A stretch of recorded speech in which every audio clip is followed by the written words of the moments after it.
Nigga, I got the vision, not you, me. Remember that. This is funny guy Fred. It's time to hit a vision.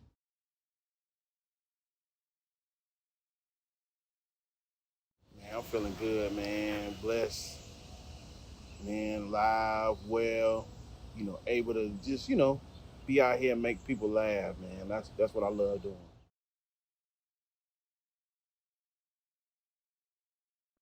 Man, I've always been into comedy. Like even from a kid, you jonesing your older brother, you know, me and my older brother, my second oldest brother, he picked at me about my grandma. I said his grandma, she got a wooden leg with a kickstand. And then, you watching comedy as you grow up, you see these comedians, people make you laugh. And it's like, man, it just hit me. It's like, man, that's what I love doing.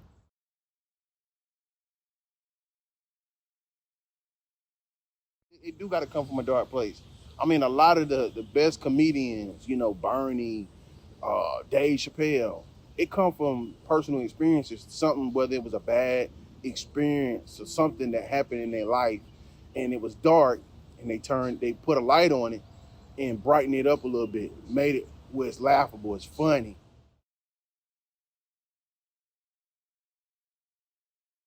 I think comedy it's in a good space, but it's still building. Because you got the Shannon Sharps, that's allowing comedians to come on and talk about some of their grievances with other comedians or just the state of comedy.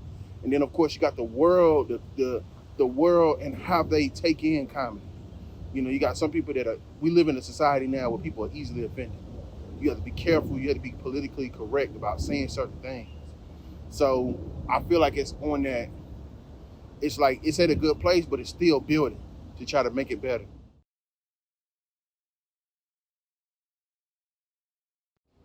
Well, you just got to be a little bit sharper than that. You know, situation like that. I don't knock people for what race they like. You know what I'm saying? Me personally, you like what you like, but you just got to be careful. And of course, we all seen the. If you haven't, you seen the interview what he did with Cat Williams, and Cat Williams told him, he said, "Hey man, a woman like that mess your life up in 2 weeks. So you just got to be careful. You know, but it just put it out there. It's kind of a warning, and it's something to be aware of.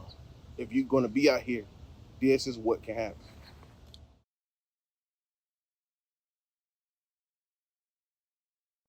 It could be. I mean, because you just got to be careful.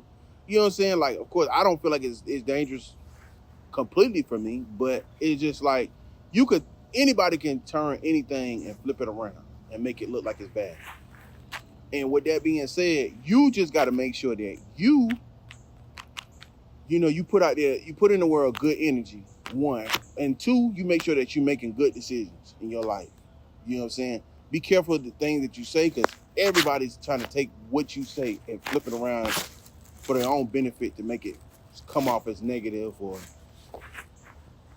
negative or bad. Man, it was an amazing experience, man. And just quick side note, that's my second movie that I've actually had the opportunity of being in and being able to do the red carpet. But it was like this one was like it was like better than the first one in a sense. And just to see people get to see the movie in the theaters, and then now they get to see it. You can go on I mean not YouTube, but you can go on Tubi, you can go on TVEI network and watch it, and you get to see me. Oh yeah, so two movies that I've been in. The first one is I Think I Love Her. Now it's not actually out for you to view right now, so y'all have to just watch out. I'll keep you updated. But the second one is Walk With Me. It's based on a true story. It's out now on Tubi. It's on Prime. It's on TVEI network. So yeah, y'all go check it out. And it's a mini series. It's a 4-part mini series. I'm in episode 3, but just because I'm in episode 3 doesn't mean that you don't watch the whole thing.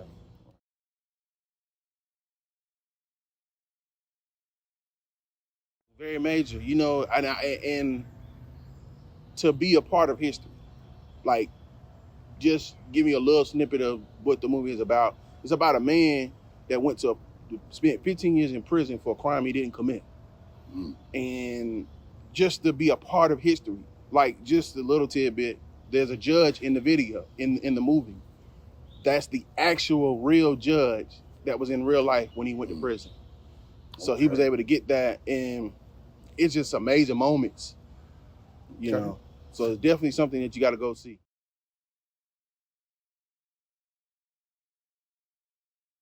For my role in this movie, I'm not doing a real big role, but it's still a role nonetheless, and it's big in its own way, you know.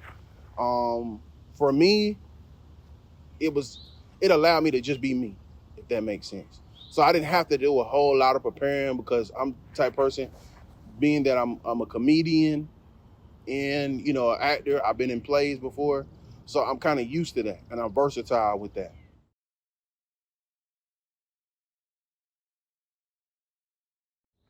That's a hard one, because I like both of them, you know. But of course, with acting, it's like it's more relaxed, because when you're on that stage, you got to deliver. You know, there's no half stepping it. You got to deliver the laughs. You got to deliver the funny.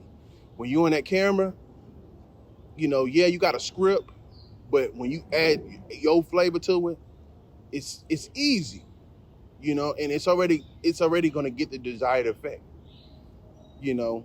But when you're on that stage, you got to think of what to say and know what to say. Give them a story, give them something that's going to make them laugh.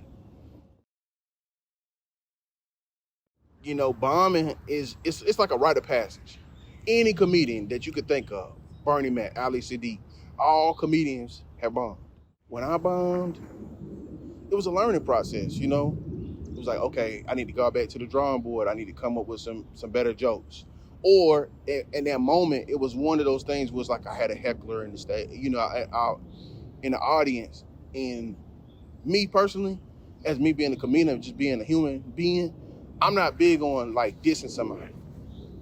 You know what I'm saying? Now, yeah, I can roast you, but being that you're a comedian, it's like a different thing, because people's tensions can flare even at comedy clubs, and you don't want to be in a situation where you say something, now they in their feelings, now they want to try to be physical. We all heard about, you know, Cat Williams. He said something on the radio with Wanda Smith, and then her husband come to the comedy club, you know. Then, you know, you had Dave Chappelle. The guy jumped on the stage, you know. So you just gotta, you know, you kind of be careful, and you just kind of try to figure out how do you navigate through it. But it was a learning experience nonetheless. Well, a little bit of both, you know, dealing with a loss. You know, before I actually stepped in comedy and actually did it professionally, I lost my dad. And that was like, for me, my dad, that was one of the things that we shared. That was a connection that we had. We love comedy. I joke with him. I say little things to him. I say, yo, rusty goat smelling behind, you know, little stuff like that. He got this thing where he'll say, you know, let's say he don't know your name. He gonna give your name. And everybody's name is Cletus. And so that was like our little thing, the little funny. And then of course we like watching the comedians and stuff like that. So that was kind of like losing my dad was that dark moment where just like, okay, I want to do what other people have done, making people laugh and shine a light on my dark moments, but also in a funny way to make people laugh. Yeah, most of the time I'm doing it at Uptown Comedy Corner, which is in Hateville, Georgia. If you've ever been there, it's a black-owned comedy club. It's good vibes, you know. They got drinks, got food, hookah, you know, and there's different acts. You know, there's been a lot of well-known comedians that come there. I've had the opportunity of seeing Monique, Michael Coyer, Joe Torre. So my handle, so on Instagram, that funny guy Fred. So that's THAT funny guy Fred. On TikTok, that funny guy Fred. YouTube, that funny guy Fred. And Facebook, It's just my name, Frederick Walker. Okay. Yeah.